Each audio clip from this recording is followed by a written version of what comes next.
ನೇರವಾಗಿ ಪೊಲಿಟಿಕಲ್ ಬಂದಿಲ್ಲ sir. Political ಏನು ಈಗ ಸರ್ ಪ್ರವಾಸ ಏನೇನು ಬಿಜಾಪುರದಲ್ಲಿ ನಮ್ಮ ಮಾಜಿ ಶಾಸಕರು ರಾಜು ಹಲ್ಗೂರ್ ಅವರ ಮಗಳ ಮದುವೆ ಇದೆ, ಅದಕ್ಕೆ ಹೋಗ್ತಾ ಇದ್ದೇನೆ.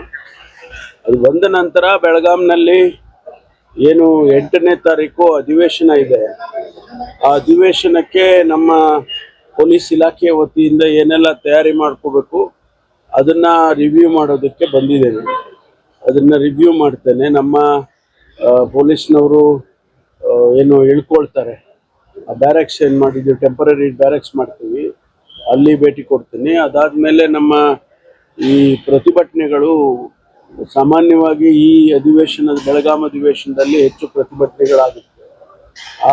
ಅದನ್ನ ಸ್ವಲ್ಪ ರಿವ್ಯೂ ಮಾಡಿ ಯಾವ ರೀತಿ ನಮ್ಮ ಪ್ರಿಪ್ರೇಷನ್ ಇರಬೇಕು ಮತ್ತು ಪ್ರತಿಭಟನೆ ಮಾಡೋರಿಗೆ ಹೆಂಗೆ ಅವಕಾಶ ಮಾಡಿಕೊಡ್ಬೇಕು, ಹೆಚ್ಚು ಏನಾದರೂ ಕೂಡ ಕಾನೂನು ದೃಷ್ಟಿಯಿಂದ ಏನಾದರೂ ತೊಂದರೆಗಳಾದರೆ ಅದನ್ನೇ ಯಾವ ರೀತಿ ನಿಭಾಯಿಸಬೇಕು ಅನ್ನೋ ಈ ಕೆಲವು ವಿಷಯಗಳು ಮಾತಾಡ್ಕೊಂಡು ಹೋಗ್ತೀವಿ.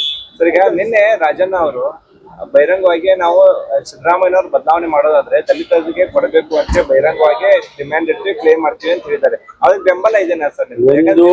ಒಂದು ನಾನು ಯಾವುದೇ ರಾಜಕೀಯ, ವಿಶೇಷವಾಗಿ ಮುಖ್ಯಮಂತ್ರಿಗಳ ವಿಚಾರದಲ್ಲಿ, ಪಕ್ಷದ ಸಂಪುಟ ವಿಸ್ತರಣೆಯ ವಿಚಾರದಲ್ಲಿ ಯಾವುದನ್ನು ಕೂಡ ನಾನು ಮಾತಾಡೋದಕ್ಕೆ ಹೋಗೋದಿಲ್ಲ. ಯಾಕಂದ್ರೆ ಬಹಳ ಮಾತಾಡ್ಬಿಟ್ಟಿದ್ದೀನಿ. ಅದನ್ನ ಪರಮೇಶ್ವರ್ ಅವರು ದಲಿತ ಸಿಎಂ ಆಗ್ತಾರೆ. Thank you. ಮಧ್ಯಾಹ್ನ ಬಂದು